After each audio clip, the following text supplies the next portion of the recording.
ঢাকার আকাশে তখনও সূর্য ওঠেনি, রাস্তাঘাট নিস্তব্ধ, যেন কোনো যুদ্ধ বিমানের শব্দ শোনা যাবে বলে প্রস্তুতি নিচ্ছে শহর। কিন্তু না, আকাশে কোনো যুদ্ধ বিমান নেই, নেই কোনো মিসাইল, নেই কোনো প্রতিরোধ ব্যবস্থাও। একটুখানি চোখ বন্ধ করলে বোঝা যায় এটা যুদ্ধে প্রস্তুতির শহর নয়, বরং যুদ্ধ এলে আত্মসমর্পণের জন্য তৈরি একটা জাতির শহর। 2025 সাল, স্বাধীনতার 55 বছর পার করেছে বাংলাদেশ, অথচ এখনো এই দেশের মাটি থেকে ছুটে ওঠেনি একটি নিজস্ব ক্ষেপণাস্ত্র।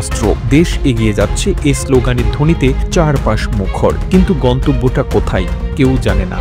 এই না জানা গন্তব্য, এই বোবা গর্ব, এটাই আমাদের জাতিগত স্থবিরতার প্রতীক হয়ে দাঁড়িয়েছে। ঢাকা বিশ্ববিদ্যালয়, রাজশাহী, চট্টগ্রাম, খুলনা, বাংলাদেশের বিশ্ববিদ্যালয়গুলো আজও আলোকিত। ক্যাম্পাসে ছাত্ররা হাঁটে, ক্লাসের শিক্ষকরা পাঠ দেন, কিন্তু সেই পাঠের পরিধি সীমাবদ্ধ সিলেবাসের মধ্যে। করদাতার টাকায় বেতন পাওয়া হাজার হাজার শিক্ষক আছেন, গবেষণা কেন্দ্র আছে, তবুও নেই কোনো বাস্তব উদ্ভাবন। নেই সেই একজন বিজ্ঞানী যাকে আমরা বলতে পারি তিনি বানিয়েছেন আমাদের প্রথম স্যাটেলাইট, আমাদের প্রথম ক্ষেপণাস্ত্র।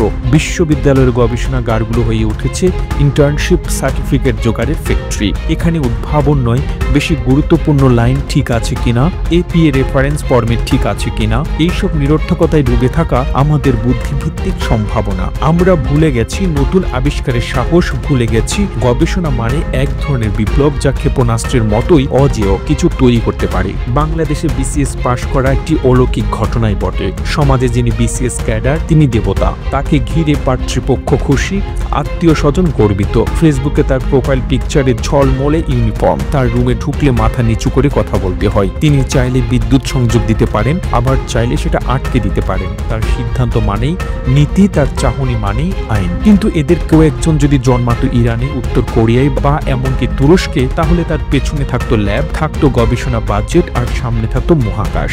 এই বিসিএসদের কেউ হয়তো ডিজাইন করতো গাইডেড মিসাইল, কেউ হয়তো কৃত্রিম বুদ্ধিমত্তায় চালিত প্রতিরক্ষা সিস্টেম। কারণ তাদের সেই মেধা আছে, তাদের সেই ক্যালকুলেশন স্কিল আছে, সে চাপ নেওয়ার অভ্যাস আছে। কিন্তু আমরা তাদের দাঁড় করিয়েছি দালানের মেঝেতে দাঁড়িয়ে হিজরতের আবেদনের সই করার লাইনে। আমরা মেধার অপচয় করেছি একটা নিরাপদ জীবনের বিনিময়ে। এমনকি তাদের ভাবনার সুযোগও দেয়নি। তারা যেন ভেবে না ফেলে দেশটা বদলানো দরকার। তাই আমরা আগে থেকে তাদের ব্যস্ত রাখি নতুন পোস্টিং, নতুন চেয়ার, নতুন বেতন স্কেল, এসব দিয়ে। আমরা তাদের ঠেলে দিলাম রুটিন ফাইলের নিচে 8টা 5টার মধ্যে গৃহঋণ আর প্রমোশন স্লিপের গোলক ধাঁধায়। শিখালাম পিয়ন হয়ে থেকো, স্যার ডাক পাবে। শুক্রবারে ঘুমাতে বললাম এসির নিচে, দেশের জন্য চিন্তা করতে বলিনি। এই যে সেরা মেধাবীদের আমরা গিলে ফেলি, এটা কোনো বাইরের শত্রু না, এ তো আমরাই করি। আমরা নিজের হাতে সম্ভাবনার গলা চিপে মারি, আর সেটা এতটাই স্বাভাবিক হয়ে গেছে যে আজ আর কেউ প্রশ্ন তোলে না এই বিসিএসটা কিসের জন্য কাজ করছে। একটা খুবই নির্মম বাস্তবতা, যদি আজ মিয়ানমার আমাদের সীমান্তে মিসাইল ছুড়ে, আমরা কি করব? আমাদের কি কোনো পাল্টা ব্যবস্থা আছে? আমরা কি শুধু বিবৃতি দেব, কিংবা কারো কাছে প্রত্যক্ষ বা পরোক্ষভাবে সাহায্য ছাড়া ভারতের সামনে দাঁড়াতে পারবো কোনোদিন? আমরা তো জানি পারবো না। আমাদের আছে, ছিল শুধু স্লোগান, র্যালি আর জয় বাংলা স্টিকার। যুদ্ধের বাস্তবতা মোকাবেলার মতো প্রযুক্তি, কৌশল বা মেধাও আর নেই। আমাদের সেনাবাহিনীতে সাহস আছে, প্রাণ আছে, কিন্তু তাদের পেছনে নেই সেই প্রযুক্তি, নেই নিজের তৈরি অস্ত্র।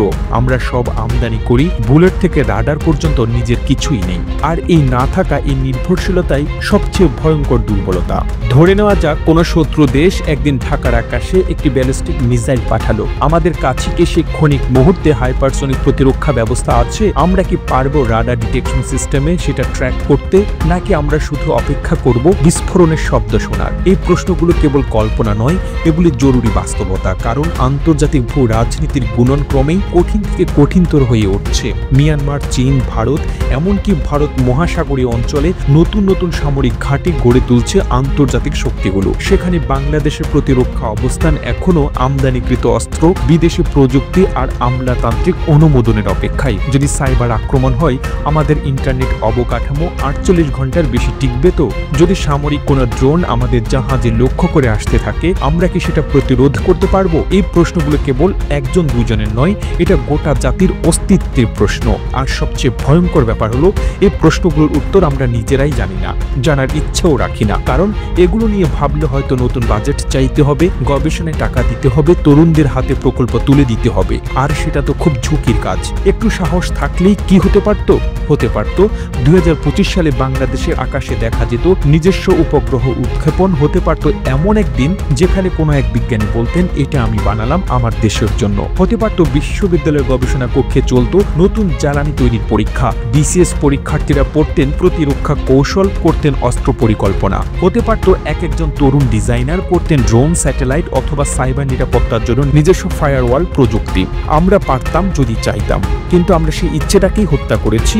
আমরা সাহস হারিয়েছি। সাহস মানেই তো ঝুঁকি। আমরা নিরাপদ থাকতে ভালোবাসি, ভালোবাসি ফর্ম পূরণ করতে, তা ঠিক করে দাঁড়াতে, ভালোবাসি প্রমোশন পেতে, স্বপ্ন নয় নিশ্চিত বেতন। এই জাতির সাহস হারিয়েছে সেই দিন যেদিন তারা তরুণকে বলেছিল গবেষণা করে কি হবে, সেই দিন যেদিন একটা বাবা তার ছেলেকে বলেছিল তুই বিসিএস দে, দেশ টেস নিয়ে মাথা ঘামাতে হবে না। আর এই সাহস হারানোই তো সবচেয়ে বড় পরাজয়। একটা জাতি দাঁড়িয়ে আছে এক লম্বা লাইনে, হাতে আছে প্রমোশন ফর্ম, চোখে ক্লান্তি, মুখে নেই কোনো স্বপ্ন। কেউ বলছে আর 2 বছর পর সিনিয়র অফিসার হব, কেউ বলছে পোস্টিং ভালো জায়গায় হোক, কিন্তু কেউ বলছে না আমি ক্ষেপণাস্ত্র বানাবো, আমি দেশের জন্য কিছু উদ্ভাবন করব, আমি যুদ্ধ আসলে দেশের জন্য লড়ব। এই নিরুৎসাহিত ভিড়ের মধ্যে হারিয়ে গেছে সেই একমাত্র মানুষ যিনি সাহসী ছিলেন। হয়তো কোথাও বসে তিনি এখনো আঁকছেন কোন স্কেচ, বিদেশি রকেটের সম্ভাব্য নকশা, কিন্তু তার আশেপাশে কেউ নেই। দেশ এগিয়ে যাচ্ছে ঠিকই, কিন্তু সে এগিয়ে যাচ্ছে শুধু প্রমোশন তালিকার দিকে। ক্ষেপণাস্ত্র নয়,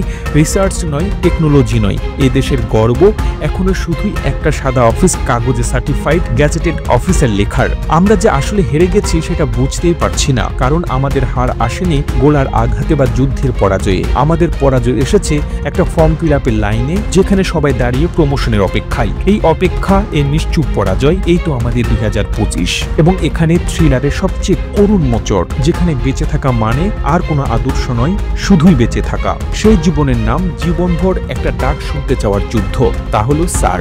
প্রতিবেদনটি তৈরিতে তথ্য ও উপাত্তের সাহায্য নেওয়া হয়েছে এনটিভি থেকে। আর এতক্ষণ আপনারা সঙ্গে ছিলেন বিশ্ব বাংলার। সেই সঙ্গে আপনি বাংলাদেশের কোন জেলা থেকে এই ভিডিওটি দেখছেন আমাদের কমেন্ট করে জানান। আমরা পরবর্তী ভিডিওতে আপনাকে ধন্যবাদ জানাতে ভুলব না। এতক্ষণ বিশ্ব বাংলার সাথে থাকার জন্য অসংখ্য ধন্যবাদ।